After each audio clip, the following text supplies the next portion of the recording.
Welcome to Penrose Learning, where we make understanding easy.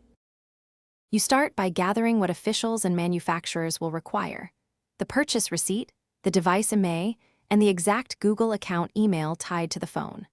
Once done, make sure the battery is over 50% and you have a stable Wi-Fi connection so nothing times out. You'll also need ID matching the purchase. These items aren't optional. They are the legal proof that convinces providers to unlock or remove activation locks on your behalf. Next, you contact the device manufacturer or the mobile carrier and explain the activation lock situation.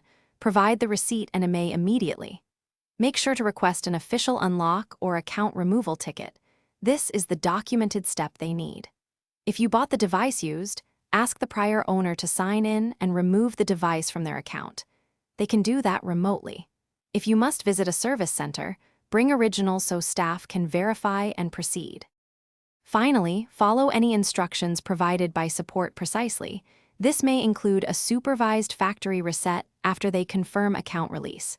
Do not attempt circumvention tools. They risk bricking the device and violate terms. Once the provider confirms clearance, set up the phone with your own account. If support refuses, escalate with written proof of purchase and insist on an in-person service center review. This single troubleshooting tip. Thanks for watching. If this was helpful, leave a like and consider subscribing. See you next time.